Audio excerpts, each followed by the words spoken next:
For my most recent trip to Philadelphia, I took a 2-day trip to see the sights and take some photographs. I had seen the Liberty Bell and Independence Hall about 15 years ago, but this was my first time seeing the Battleship and the Reading Terminal Market. For the watch on the first day in the city, I chose the Omega Speedmaster Professional Moon Watch, and I still like wearing this watch. It's low-key to wear in the city, and it doesn't attract attention.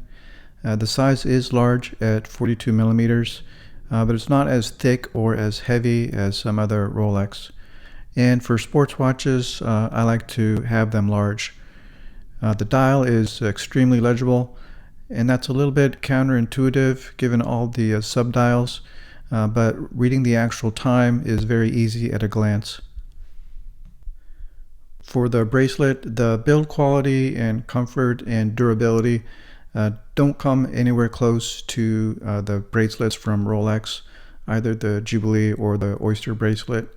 But taken by itself, this Omega bracelet is comfortable, and I like that extreme tapering down at the wrist. It brings down the overall size of the watch. The clasp itself, it works perfectly. It is very small, but I like that, and I like the pinstripe pattern on the clasp. I usually don't like the push buttons on the clasp, but in this case, it works fine. I got a late start on the first day, so I went ahead and checked into the hotel, and they parked my car for me. This one is the Element by Westin, and it's in a nice location in Philadelphia, within walking distance to where I was going. The hotel has a nice, clean, modern design. So I would say it's very comfortable and very clean, but I wouldn't say it's anything extremely special. I was able to drop off my backpack so I could go out walking with just my camera. For this trip I took the M11 with the 35mm Summicron-M f2.0, and I took it without any camera bag, so that was comfortable to walk with that. And I used my iPhone 12 mini for the video shots. My first stop was the Liberty Bell, which is part of the Independence National Historic Park. So they have some nice outdoor exhibits for the Liberty Bell, and then the actual Liberty Bell is housed inside, but it's very easy to get to and quick to see. There was actually only a 15-minute wait to get through the line and see the Liberty Bell. It was originally known as the State House Bell and ordered from a foundry in London, but that one cracked on the first test ring, and that was melted down, and it was remade right in Philadelphia. This bell was used until 1840 when it cracked. No one knows how or the exact date of when it cracked. But then in 1846, they attempted to repair it, and that's when a wider crack appeared and a smaller second crack appeared, and it's been silent ever since. In the mid-1800s, the anti-slavery activists took up the bell as a symbol of freedom, and it became known as the Liberty Bell. On the inscription it says, "Proclaim liberty throughout all the land, unto all the inhabitants thereof." Later on, the women's rights movements also took on the Liberty Bell as a symbol of freedom, and they finally passed voting rights for women in 1920. Right across a small street is the Independence Hall, and here in 1776, the Second Continental Congress signed the Declaration of Independence. And in 1787, the Constitutional Convention delegates signed the United States Constitution. New York City was briefly the first capital of the United States, where George Washington was first inaugurated. Then for the next 10 years, from 1790 to 1800, Philadelphia served as the temporary capital of the United States before moving on to Washington, D.C. Off to the side of Independence Hall is Congress Hall, where the House of Representatives met and the Senate. I didn't go inside this time because there was a longer line to take the tour inside, but I did see it on my first trip about 15 years ago. And all the rooms inside are actually fairly small, but they're actually nice to see in person.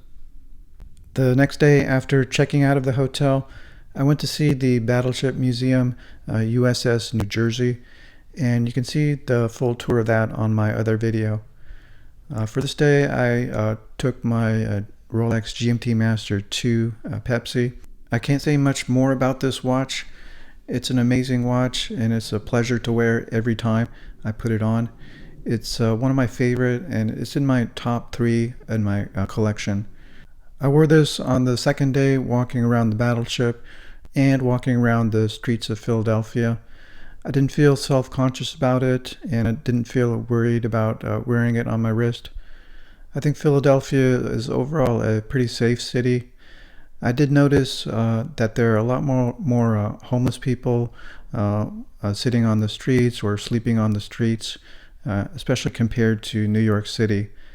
I think New York City works a lot harder to get the homeless off the streets, but Philadelphia not so much.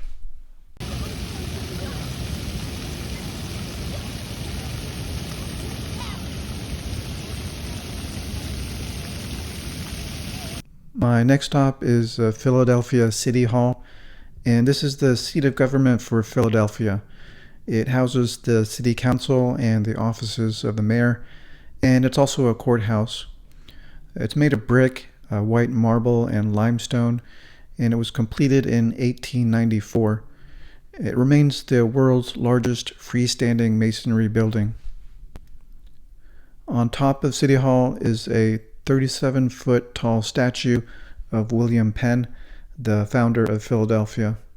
Checking into the second hotel, which is the Windsor Hotel, just a couple blocks from City Hall. And this was a much nicer hotel inside compared to the Element. It has a premium coffee machine, hardwood floors, very nice upgraded bathroom and shower, and a very nice comfortable large bed.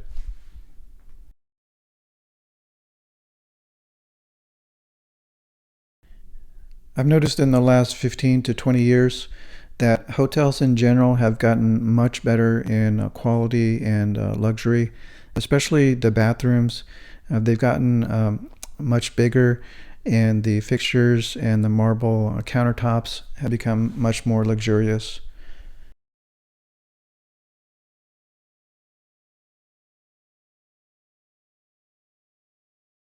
And inside the main room, they used to have a lot of cluttering on the desk with phone books, pamphlets, and a lot of paper products, which are now gone. And that's thanks to the internet. Last stop, the Reading Terminal Market. This was opened in 1893. Before this, there were several markets in this location until the land was purchased by the Philadelphia and Reading Railroad Company. The merchants refused to relocate, so the company agreed to build a new market underneath the overhead train tracks. The market declined in the 1960s, along with the railroad companies in general, but it found renewal in the 1990s, and it was purchased by the Pennsylvania Convention Authority. Today, it's one of the finest public markets in the U.S., with over 80 merchants, and it's the third most popular tourist destination in Philadelphia after the Liberty Bell and Independence Hall. They have a collection of independent eateries, bakeries, delis, and places that sell chocolates, flowers, or ice cream. They have all kinds of prepared foods here, Chinese, Indian, Middle Eastern, Italian, Cajun, Caribbean, and places that sell cheesesteaks or burgers and fresh seafood. There's also a section for fresh fruits and vegetables and nuts within the market. It's kind of like a grocery store within the market, but it all looks premium quality, kind of like a Whole Foods market, but without the bland corporate look of the store.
So that was my trip to Philadelphia. Let me know in the comments your favorite places to see in Philadelphia, and thanks for watching.